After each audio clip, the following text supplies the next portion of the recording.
In the village of Aru, mornings always spoke before people did. Roosters announced the sun long before it rose, pestles knocked rhythm into wooden mortars, and smoke curled lazily from cooking fires as women prepared the first meal of the day. Children's laughter chased goats through narrow red earth paths, and elders sat beneath the wide udala tree, arguing softly about rain, harvest, and old memories that refused to die. Beyond the last cluster of huts stood the forest. The forest of Aru was old, older than names, older than stories told in one lifetime. Its trees grew tall and thick, their roots twisting like sleeping serpents beneath the soil. Birds nested there by the hundreds, and their songs filled the air from dawn until dusk. Even when the village slept, the forest never truly rested. Crickets sang, leaves whispered, and unseen creatures moved freely under the cover of darkness. People said the forest watched everything. And on that day, it did. The sun had climbed halfway into the sky when Kale, a young man known more for his silence than his strength, walked the narrow footpath leading toward the stream. His clothes were faded and patched, the kind that told a story of years without abundance. A small sack rested against his back, nearly empty, and his sandals were worn so thin that his feet still felt the heat of the ground beneath. He walked slowly, not because he was lazy, but because life had taught him patience. Each step was measured, careful, as though the earth itself deserved respect. His stomach burned faintly with hunger, the familiar ache he had learned to live with, and his shoulders sagged from work done since before sunrise. As he walked, Kale's thoughts drifted, not forward, but backward. He thought about yesterday, and the day before it, and how every day seemed to resemble the last. Wake before dawn. Work on another man's farm. Earn just enough to survive, never enough to change anything. He had long stopped asking questions like why me? Those questions led nowhere and only made the nights heavier. Still, there were moments when his chest tightened for reasons he could not name. The path curved gently toward the edge of the forest, where the shade grew thicker and the air cooler. Kale welcomed the brief relief from the sun. He slowed even more, letting the silence settle around him. That was when he noticed something was wrong. The birds had stopped singing. At first, he thought it was his imagination. He paused, listening carefully. No chirping. No flutter of wings. Even the insects, so constant they often faded into the background of life, had gone quiet. The forest had fallen silent. Kale's heart skipped once, then again. In Aru, silence from the forest was never ordinary. Elders used to say that when the forest went quiet, it meant something unseen had arrived. Not every spirit announced itself with thunder or fire. Some came softly, stripping the world of sound so they could listen without interruption. Kale swallowed and shifted his weight, his fingers tightening around the strap of his sack. He considered turning back. Many would have. Fear was not something people in Aru argued with. But then he saw her. She stood just ahead on the path, near a large tree whose bark was split by age and lightning scars. An old woman, thin, bent, her back curved like the crescent moon. Her wrapper hung loosely around her frail frame, and a heavy bundle rested at her feet. She leaned on a crooked walking stick, breathing hard, her chest rising and falling unevenly. Kale hesitated. He had never seen her before. Everyone in Aru knew one another, or at least recognized faces. Strangers were noticed quickly, spoken about in whispers before they even introduced themselves. Yet this woman felt different. As though she belonged nowhere and everywhere at once. Her eyes met his. They were old eyes, clouded with years, but sharp enough to make him look away. There was no pleading in them, no urgency. Just quiet endurance, the same kind Kale saw in his own reflection some mornings. He glanced back toward the village. A few people had passed this way earlier. None had stopped. Some had crossed to the other side of the path, muttering warnings under their breath. Others had pretended not to see her at all. Kale felt a familiar heaviness in his chest. If I stop, I'll be late, he thought. If I help, I may lose what little strength I have left today. His stomach growled softly, reminding him how thin his margins were. Kindness had never fed him. Patience had never filled his bowl. And yet, his feet did not move away. The silence pressed closer now, thick and unnatural. Even the leaves above seemed frozen mid-breath. Kale's pulse thudded loudly in his ears, the only sound he could hear. The old woman shifted slightly, her hand trembling as she reached for her bundle and failed to lift it. She did not call out. Did not beg. She only sighed, the sound barely audible, and rested again against her stick. Something inside Kale tightened, not with fear, but with recognition. He had worn that same look once. The look of someone too tired to ask for help, but still hoping someone might see. Slowly, almost against his own will, Kale stepped forward. As he bent toward her, the forest seemed to lean inward, listening. And somewhere deep within the trees, something ancient stirred, waiting to see what choice a single human heart would make next. Long before Kale had walked the silent path by the forest, long before the burdens of life had carved patience into his frame, he had known another world, a world that smelled of earth and laughter, where the sun felt warm and steady, and the nights were quiet except for the soft lullabies of his mother. He had been a small boy then, no older than 6, living in a mud brick hut at the edge of the village of Aru. The house was simple, its walls cracked by years of sun and rain, but inside it smelled of fresh cassava and palm wine, of smoke curling in the corner stove, of the faint sweetness of honey brought home by his mother from the market. Kale's father, Oba, was a palm wine tapper, a man whose hands were strong and calloused, but whose laughter carried the warmth of rain after a long drought. His mother, Alma, was quiet yet gentle, moving with a grace that made every task seem lighter. Those early mornings were filled with the soft rhythm of life. The rooster crowed, his parents prepared their chores, and Kale chased the village children barefoot, his laughter mingling with the birds. He had not known hunger as pain then, only as a small tug that could be soothed by the morsel of bread or the juice of sweet palm fruit. But life's joy is fragile in Aru, as the elders often said. And fragility is easily shattered by a single misstep of fate. It happened one morning when the sun had barely climbed above the treetops. Oba had climbed the tallest palm, rope in hand, to tap the last of the sweet sap before the day became too hot. Alma, carrying a small bundle of weeds to tend the cassava patch, followed closely behind, humming a tune Kale had never known to be sad. Little Kale ran barefoot after them, kicking up red dust, carrying a small clay pot in his tiny hands. The fall was sudden. A slip, a thud, and then silence deeper than any night he had ever known. His father's body struck the earth, the sound loud enough to scatter the birds into the sky. Alma's scream followed, sharp and immediate, but it was swallowed by the vastness of the forest edge. Kale froze, the clay pot slipping from his hands and shattering against the red soil. The world stopped for a moment, and then the village came running. By the time anyone reached him, Kale was still standing there, trembling, eyes wide and empty. The people who had given him life lay motionless, and no word could explain what he felt, or if he felt anything at all. The burial was quiet. Villagers spoke softly under the udala tree, singing slow duru songs that carried in the wind like the sorrow of the earth itself. Kale sat at the edge, oversized black clothes hanging from his small frame, stomach empty, and eyes swollen from crying that no longer came. He understood little, only that the warmth, laughter, and love of home had been taken from him, and nothing could bring it back. After the funeral, his life changed direction. His uncle, Duro, took him in with hands that felt as cold as stone.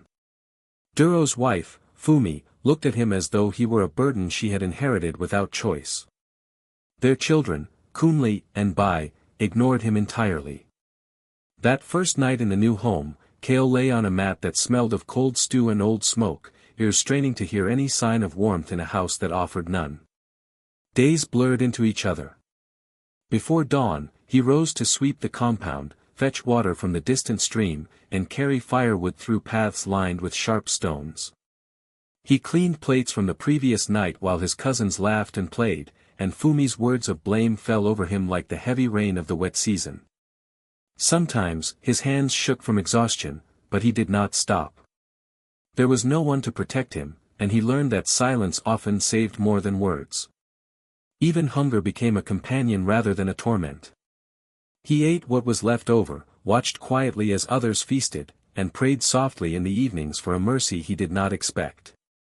It was in these long, lonely moments that patience began to settle into his bones, as if it were being carved there by the hardship itself. He learned to nod when reprimanded, to swallow pain without complaint, and to move like a shadow across the compound so he would not be noticed. Yet, beneath the quiet endurance, something else remained, a flicker of memory, of the life that had been, of laughter that had once filled the mud brick hut, of a mother's hum that could soothe any fear. Kale held on to these moments like stones in his palm, small, weighty, and precious. They reminded him of what he had been, even as life forced him to become something he had never chosen. Even then, in those years of relentless toil, he noticed the world. He noticed the kindness of strangers, the way some women gave him leftover fruits at the market, and how a neighbor's soft smile could pierce the coldness of his days. Those small gestures, though rare, were seeds that quietly grew in the shadow of loss, teaching him that the world was not entirely cruel, even if it seemed so.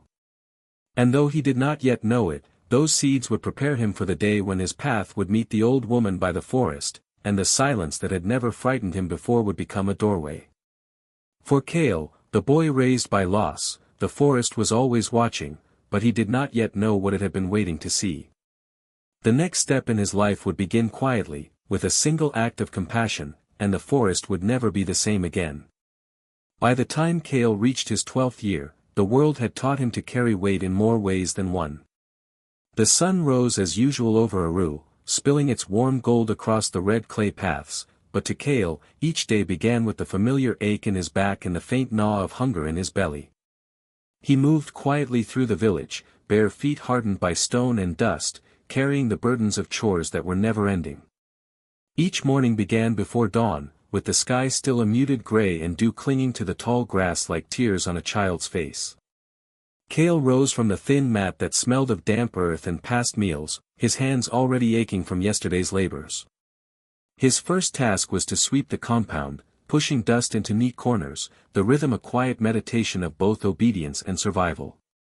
Then came the water. The stream was nearly a mile away, winding through clusters of palm trees and under the shade of the forest's fringe. The clay pot on his shoulder was heavy, worn by years of use, but he did not complain. He had learned long ago that complaining invited punishment, and he had learned to fear Fumi's sharp words more than hunger itself. Sometimes, the villagers whispered as he passed.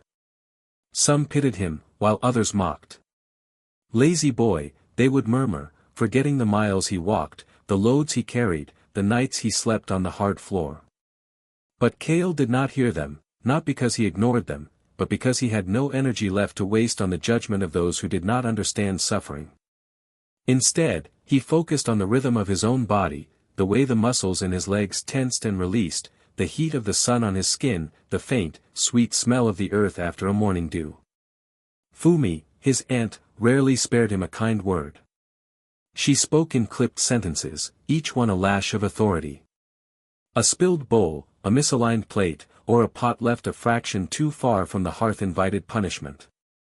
Often, Kale's hands trembled as he completed tasks, exhaustion clinging to him like a second skin. His cousins, Kunli and Bai, observed from the veranda, fingers sticky with mango juice, laughter echoing cruelly across the courtyard. Sometimes, the laughter was enough to make him drop a pot, earning another strike from Fumi. And yet, there were moments of quiet dignity in his work. The repetition of chores taught him patience. The rhythm of sweeping, fetching water, grinding yams, and repairing fences became a strange kind of meditation. He learned to notice the world even as he labored, the way the wind bent the palm leaves, the patterns of sunlight on the cracked red earth, the faint buzz of insects as they moved tirelessly through the morning.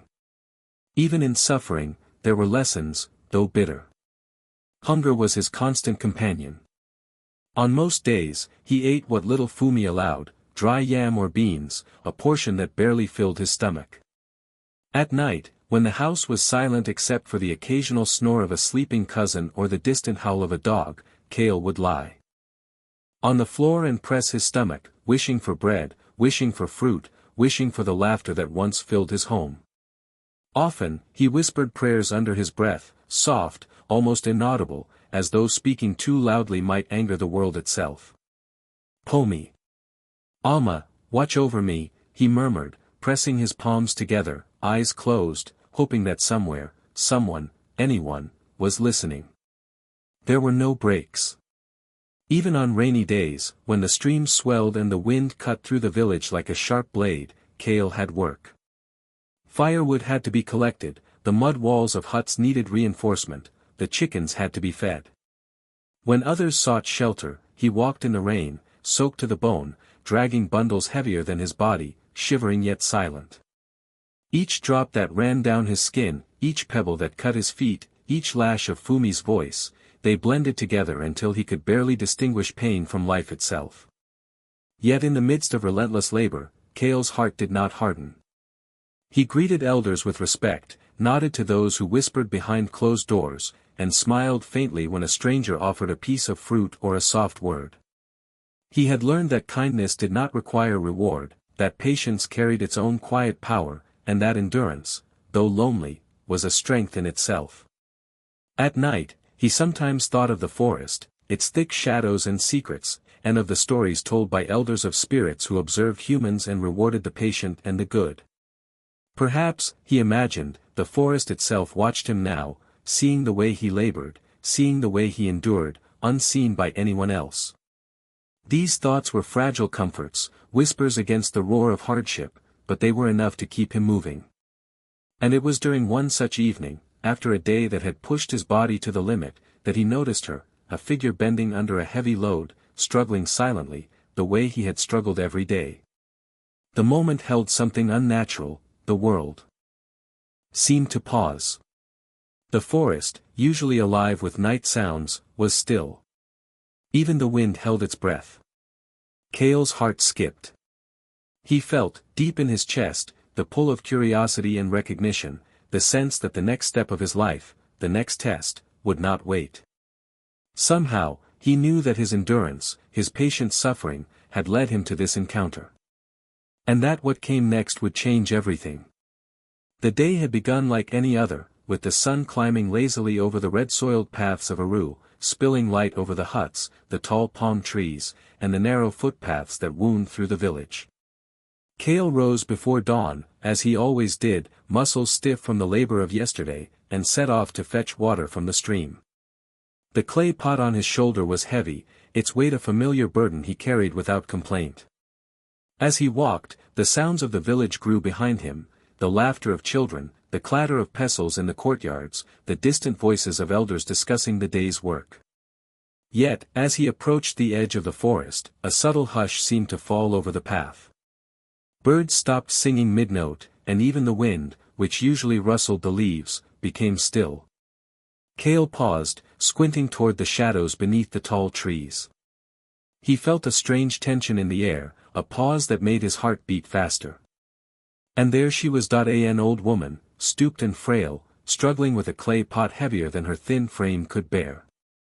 Her wrapper was faded and torn, her head tie soaked with sweat, her hands trembling as she tried to lift the pot onto her head. The sunlight caught the lines of her face, carved deep by time and hardship, and yet her eyes held a strange, calm focus that seemed to see far beyond the ordinary world. Kale hesitated for only a moment, a flicker of doubt crossing his mind. The elders had often whispered about the forest's edge, warning that strange things dwelled there, spirits, shadows, and voices that called the names of unsuspecting children. Some said the forest tested those who dared enter, rewarding the pure and punishing the wicked. And yet, despite the whispers, something in him moved forward. He set down his clay pot and approached her slowly, careful not to startle her. "Mama," he said softly, bending slightly in respect. "Let me help you." The woman looked at him then, her gaze steady and deep. You are a kind boy, she whispered, her voice frail but resonant, carrying the weight of someone who had seen much and expected little. People pass me by as if I do not exist. Why do you stop? Kale shrugged, uncertain. I do not know. It is heavy, and you are struggling. I can carry it for you. For a moment, she studied him as though measuring the weight not only of the pot, but of his heart. Then she nodded slowly, a small smile breaking the lines of her face. Very well, my son, she said. He lifted the clay pot with care, feeling its surprising weight, and placed it gently on his own shoulder. His small muscles strained, yet he did not complain. Step by step, he followed the woman along the winding path that led deeper into the fringe of the forest. The village behind them grew smaller in sight and sound, swallowed by the thickening trees. Shadows stretched long across the red earth, and the canopy above formed a patchwork of gold and green, sunlight slipping through like scattered coins. As they walked, Kale noticed the faint smell of smoke and earth, the scent of life far from the village. He glanced at the woman, who moved slowly but with purpose. Her steps were sure, her back bent in age yet carrying the dignity of someone who knew the world in ways he could not. You walk without fear, she said quietly, almost as if reading his thoughts. Many children would have turned back, scared of the forest, scared of what they do not understand. I have learned, Kale murmured, unsure why he answered. I have learned patience. Anne. I have learned to carry what must be carried. The woman's eyes softened. Good. That is the beginning, my son. But kindness, patience, and endurance, they are only part of the path. What you carry in your heart matters more than what you carry on your shoulders. Kale did not fully understand, yet the words settled in him, heavy and important, like seeds planted in fertile soil. He adjusted the pot and continued walking, each step feeling both familiar and strange. The forest seemed to bend around them, the silence deeper than any night he had known, pressing against his ears and holding him in a suspense that was both frightening and electrifying. At last, they reached a small clearing. The woman's hut appeared there, humble and round, built of old mud bricks darkened by smoke and age. A thin plume of smoke rose from the small stove inside. A mat lay rolled neatly at the door, and a broken stool rested against the wall. The place seemed untouched by the world outside, a secret waiting to be discovered. Kale set the pot down gently and stepped back, heart pounding. The woman studied him, placing a hand lightly on his shoulder. Her touch was warm, yet it carried a weight he could feel in his chest. Sit, my son, she said softly, the forest holding its breath around them. Rest. You have carried more than you know. And soon, you will see that what you carry may be more than mere clay and water. Kale obeyed, curiosity mingling with fear and wonder. He sank to the ground, legs folded beneath him, eyes fixed on the woman whose presence seemed to make the forest itself still. He felt the weight of the day, of years, and of unspoken hardships pressing down, and yet for the first time, he sensed a strange relief, a promise that perhaps this encounter was more than it seemed. And as he looked into her eyes, deep and knowing, he wondered quietly, who was she, really? And why did the forest fall silent for them alone? The answers, he felt, were waiting, just beyond the next moment, just beyond the next step, in a place where the ordinary world would no longer reach him. The forest clearing lay quiet, the kind of silence that feels alive, as if it were waiting, listening. Kale remained seated, the weight of the clay pot still lingering on his shoulders, his small hands resting on his knees. The old woman, her eyes calm and fathomless, watched him like one might watch the flow of a distant river, knowing the strength hidden beneath the surface. Every heartbeat echoed against the stillness, carrying with it a mixture of fear, wonder, and a deep sense of anticipation that Kale could not name. You have carried burdens your years should not have asked of you, she said softly, her voice threading through the heavy air. Yet today, my son, the test is not what you can bear, but what you can give freely without thought of reward. Kale frowned, uncertainty tightening his chest. He had always understood work and hardship, hunger and exhaustion, but giving freely, without hope of thanks. That was a lesson whispered in stories, not tested in the burning sun of reality. Yet the forest seemed to nod with her words, the leaves trembling faintly as though affirming some unseen covenant. The woman rose slowly, each movement deliberate, bending to place a small bundle at the edge of the clearing. It was a simple cloth, frayed at the edges, tied with a thin string. Kale's curiosity overcame his fatigue. "What is this, Mama?" he asked quietly. "It is a gift," she replied, her gaze steady. "But the gift is only what you make of it. Carry it, tend to it, feed it, and do not ask who will notice. Do you understand?" Kale nodded, though he barely did. He lifted the bundle gently, cradling it as if it were as fragile as a newborn bird. Its weight was slight, but the moment felt heavy, pressing on him like the weight of unseen eyes. As he held it, the forest seemed to shift, the shadows lengthening, the sun threading golden fingers through the canopy above. Every sound, the distant chirp of an insect, the rustle of leaves, felt amplified, as though even the smallest movement mattered. "Now," the woman said, stepping closer, "you will face what many cannot endure, the test of silent compassion." Before Kale could question, the forest around them seemed to alter. Shadows deepened into shapes that were almost human, yet blurred at the edges, like smoke caught in sunlight. A figure appeared, a young boy, not much older than Kale, eyes wide with need, hands trembling as he clutched a broken bowl. Hunger and fear radiated from him in waves. Then another appeared, an old man, bent under the weight of a basket of roots, unable to lift it further without help. Then a woman, carrying water that threatened to spill over the rim of her clay pot. Each one came without a word, only the silent plea for aid. Kale's chest tightened. His heart instinctively reached toward them, yet he hesitated. There was no command, no reward, no promise of recognition. Each soul he helped demanded patience, care, and attention, each movement careful and deliberate. He offered a hand to the boy, steadying the bowl, adjusting the weight so it would not tip.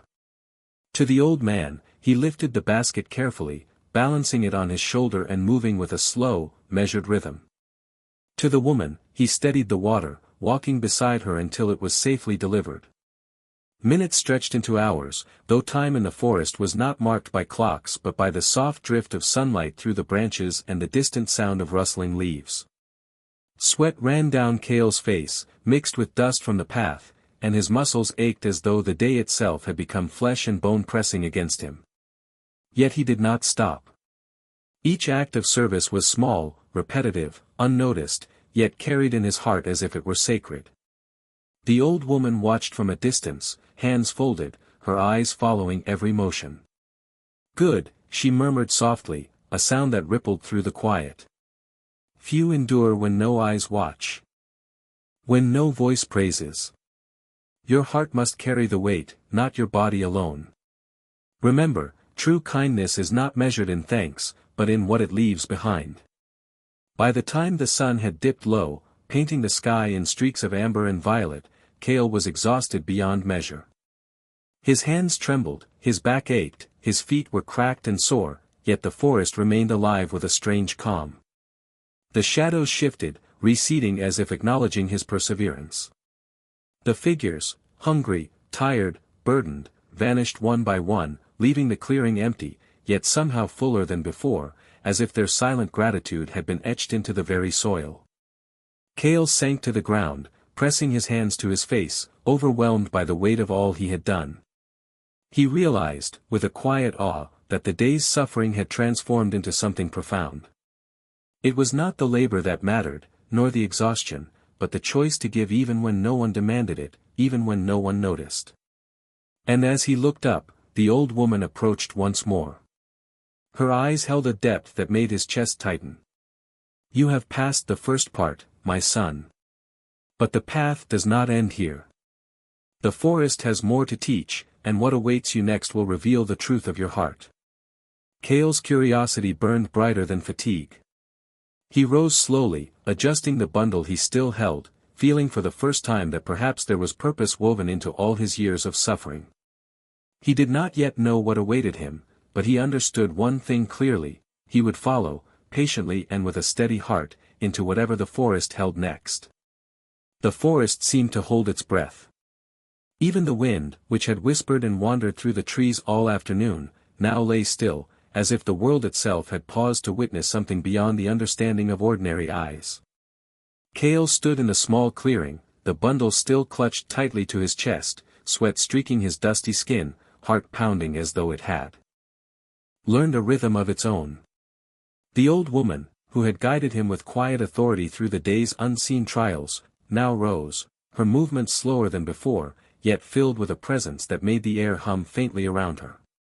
Her frail frame seemed to shimmer in the dimming light, and Cale noticed a subtle glow emanating from beneath the folds of her worn wrapper, like sunlight trapped in honey. He blinked, unsure whether his eyes betrayed him or if the forest had truly changed. The shadows that once clung to the corners of the clearing now danced lightly, bending toward her as though drawn by a silent command. His hands trembled, and he instinctively stepped closer, feeling the pull of something greater than the hardship he had endured, something alive, ancient, and full of intent. "You have served others when no one watched," she said, her voice carrying a melody that seemed to ripple through the very roots of the trees. "You have tended the weary, fed the hungry, and lifted the fallen without thought of gain. Few in the world endure such trials, for many are content to serve only when eyes are upon them." Cale's throat tightened. He had known suffering all his life, yet never had he imagined that small, silent acts, an outstretched hand, a steadying arm, a word of comfort, could hold such weight. He knelt slowly, though unsure why he obeyed the urging of his own heart, as though some invisible tether compelled him to the ground. The woman stepped forward, and in that moment, her form seemed to stretch taller, taller than any ordinary human could, her eyes glowing faintly, a depth of light that carried centuries of wisdom. The bundles she carried, those invisible burdens he could sense in the air around him, were not mere tests but symbols of the unseen threads that tied good deeds to the fabric of the world. Cale could see faint sparks trailing her fingers, gentle and luminous, as if every touch carried the weight of life itself. "I am no ordinary woman, Cale," she said softly, yet the echo of her voice filled the clearing, resonating in the hollow spaces of his chest. "I am one who has walked between the worlds, seen the hearts of men, and tended the invisible scales of balance. Today, the scales tipped in your favor. You have been weighed, not by strength alone, but by the purity of your heart." Cale's breath caught. His mind raced. Had the forest itself been watching? Had the spirits of the earth, the wind, and the trees witnessed all the years of pain, humiliation, and hunger he had endured? For a moment, he felt tears sting his eyes, not for himself, but for the life he had lived and the small, quiet heart that had refused bitterness. The woman reached into the folds of her wrapper and produced a small clay pot, worn and chipped but glowing faintly with an inner light. "This is for you," she said, placing it before him. "You will find that what is sown in kindness is never empty. Take from it only what is needed, and it will provide beyond measure. But remember, the true magic lies not in what it gives you, but in how you live, what you share, and the heart you keep untainted." Cale reached out cautiously, the warmth of the pot surprising him. It was as though the earth itself had been captured within its fragile walls. His fingers traced the rim, and when he peered inside, he saw countless cowries, shimmering softly like stars scattered across a midnight sky. A rush of awe coursed through him, but not greed, only reverence.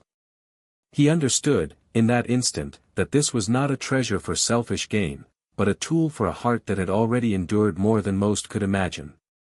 The woman's eyes softened, and she placed a hand upon his shoulder. "Cale, the forest has seen your endurance, your patience, and your care. It is now time for the world to see what you will do with what you have been given. But heed this, always remain unseen in your goodness.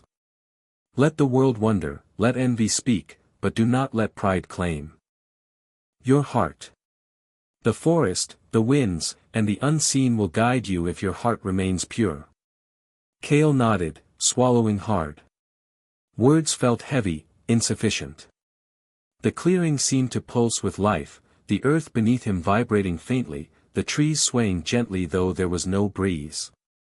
The forest, once a place of shadows and whispers, now felt like a living testament to patience, endurance, and the unseen rewards of kindness. Then, as suddenly as it had begun, the woman's form began to fade, the glow receding into the folds of her wrapper, her voice lingering like a soft whine through the trees. Go home, my son. Tend to your life, help where you may, and let your heart be the measure of all you do. One day, others will see the goodness you carry, though they may not know its source. That is the way of the world, and the way of the forest. Kale watched, frozen, as the clearing emptied itself of her presence. The glowing clay pot remained, faintly humming with life, the cowries glinting as if holding secrets he could not yet understand. For a long while, he simply knelt there, absorbing the weight of what had occurred, his mind trying to reconcile the hardship of his past with the promise of his future. Finally, he rose, adjusting the small bundle of cowries carefully within his hands. The forest felt different now, not threatening, not silent, but alive with quiet approval. A gentle breeze brushed his skin, carrying the faint scent of earth and fire, as if whispering encouragement. Kale knew that the path ahead would not be easy, that there would still be trials, still be pain, but now he carried a blessing, a tangible reminder that every act of patience, every silent offering of help, was never truly unseen. And as he began the slow walk back toward the village, the clearing behind him bathed in the golden light of late afternoon, he felt a stirring within, a sense of transformation, a quiet fire of purpose that promised the world would know his heart, even if it never knew its source. And somewhere deep within, a curiosity burned. What deeds awaited him next, and how would the unseen forces of the forest continue to shape the life of the boy who had learned to endure? The morning sun spilled over the red earth paths of the village, igniting a soft warmth that touched every roof and tree. Kale walked slowly through the dusty lanes, his bare feet tracing the familiar grooves that years of poverty had etched into the village soil. Yet today, he carried a new weight, not one of burden, but of purpose. The clay pot rested quietly in the corner of his small mud hut, glowing faintly, a silent guardian of the life that awaited him. He felt its presence like a heartbeat beneath the floorboards, steady, patient, waiting for the right hands to use it wisely. For the first time in years, Kale noticed the way the villagers looked at him, not with pity, not with dismissive glances, but with a curiosity that hummed in the air. Whispers followed him as he passed, "That is the boy who never complains, the orphan who endures." No one knew the truth of the clay pot, the forest, or the woman who had revealed the unseen forces of the world. They only saw the quiet strength in his stride, the calm patience in his eyes, and the care he extended even to strangers. He began with small deeds, the kind that built trust slowly but deeply. Early in the mornings, before the village stirred, he would walk to the homes of the elderly and widows, carrying bundles of firewood, yams, or freshly drawn water. He never asked for thanks, never lingered to witness gratitude, he simply left the offerings quietly at the door, stepping back into the shadows as the first rooster crowed. Children would sometimes peek from behind their mothers' skirts, eyes wide with wonder, seeing him as a figure both ordinary and extraordinary, ordinary in flesh and form, extraordinary in the calm power of his kindness. As the seasons changed, Kale's efforts grew. He traded modestly. In the village market, buying yams, palm oil, and dried fish, then selling them to travelers who passed through the dusty roads. Each transaction was measured, fair, never greedy. He used the clay pot sparingly, only when there was no other way to make ends meet, and even then, he treated the magical cowries as a tool for service, not wealth.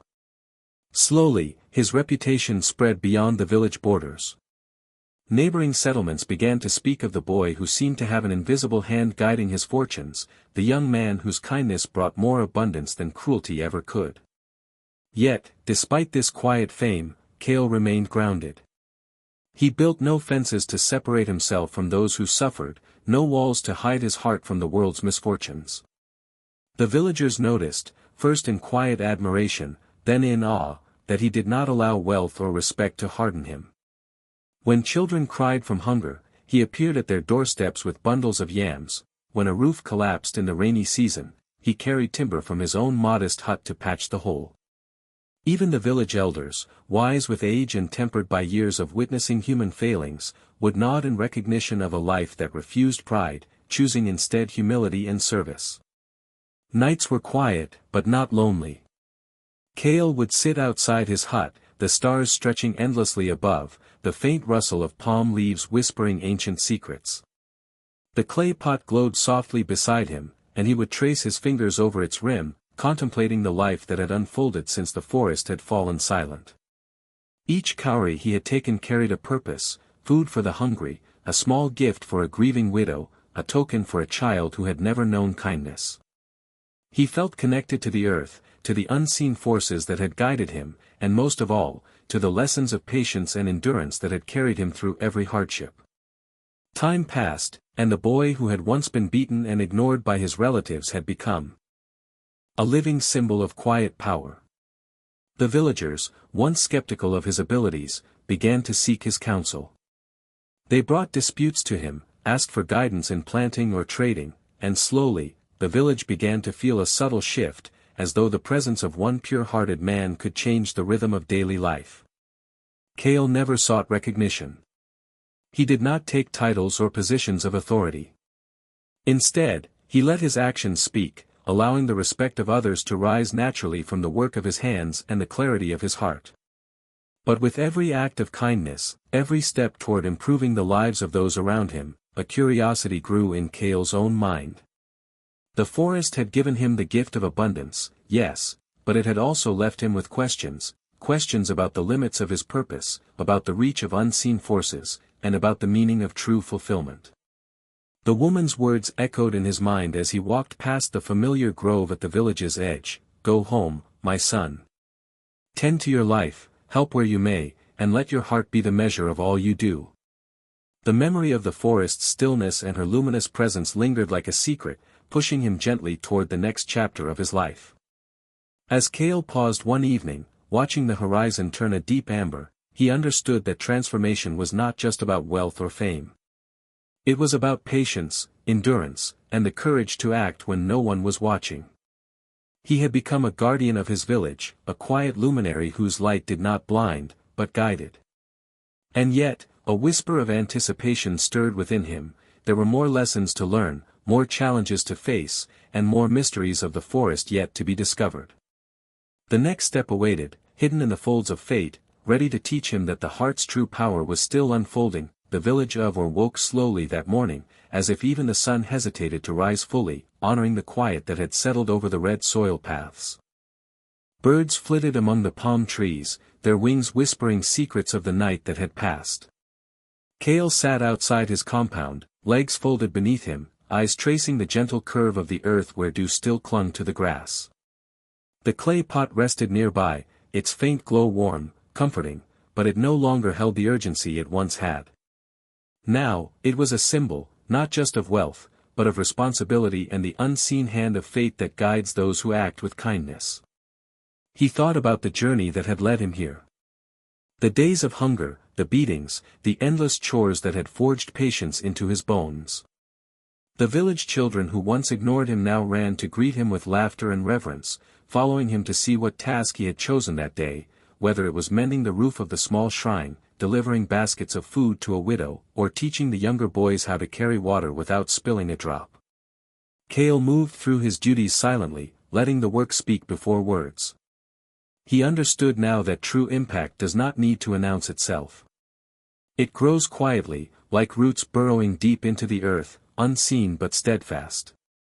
The sun climbed higher, casting long shadows over the clay walls of his compound, painting the carvings of animals, trees, and calabashes in gold.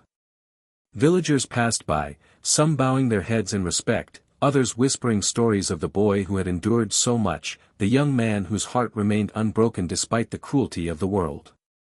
They spoke of his wisdom, his fairness in trade, his generosity that never sought recognition. Yet Kale knew that the villagers, for all their admiration, could never understand the forest, the woman, or the clay pot.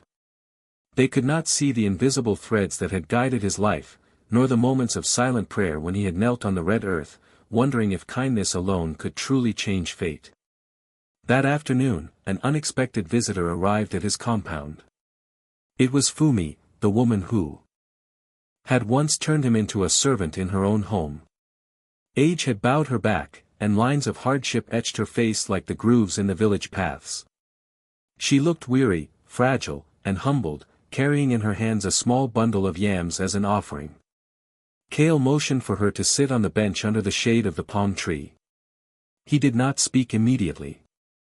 Instead, he watched the wind play through her hair, listened to the faint creak of her joints, and felt the weight of her shame. "I have come to ask for forgiveness," she said softly, voice trembling like the leaves above them. "I was blind to your heart, cruel beyond reason. Life has been harsh, and I have learned what I once refused to see. Please, forgive me, Kale." Kale's chest ached with memory, the nights he had spent crying alone on the floor, the hunger that had gnawed at him, the fear that had followed him even in dreams. And yet, he felt no anger. Not now, not ever. He had learned that bitterness was a cage, one he would never enter again. He reached out, placing a hand gently over hers. "I forgave you a long time ago," he said quietly, voice steady. "Your cruelty shaped me in ways you cannot imagine. But my parents, who taught me kindness, showed me that life is not about returning evil for evil. It is about choosing a path of goodness, no matter how dark the world seems."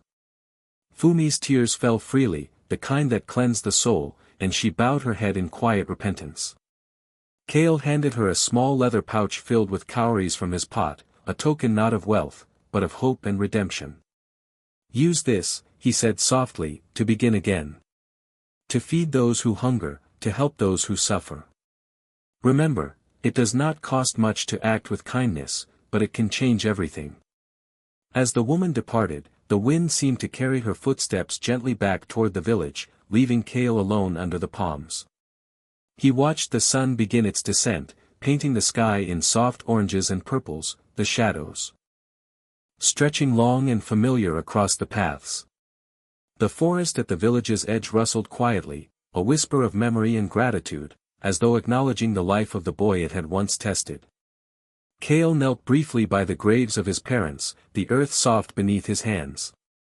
"Pomi, Mama," he whispered, voice trembling but calm. "Everything I have done, everything I have become, is because of what you planted in me. I hope I have made you proud." He pressed his palms to the warm red soil, and for a moment, the wind carried a soft, gentle laugh, one that felt like blessing and reassurance. As night fell, the village of Or grew silent under a canopy of stars, and the lessons of Kale's life settled over the red earth like dew. He had endured hunger, cruelty, and loss, yet he emerged not hardened, but luminous. The villagers would tell tales of his deeds for generations, of the orphan who never complained, the young man whose heart guided his hands, the one who turned unseen kindness into a force that reshaped the village. And though his life was extraordinary, it was never boastful. His strength lay in patience, humility, and the courage to act when no one watched. Kale rose from the earth, the soft glow of the clay pot illuminating his small hut. He looked out toward the horizon, where the forest waited in quiet shadow. The adventure, he knew, was far from over. The lessons of the world, the mysteries of the unseen, and the power of enduring kindness would continue to unfold. And as he stepped forward, the night air carrying the songs of crickets and whispers of the wind, he understood the deepest truth of all, that a heart that never wavers, even through unimaginable pain, becomes a light no darkness can ever extinguish.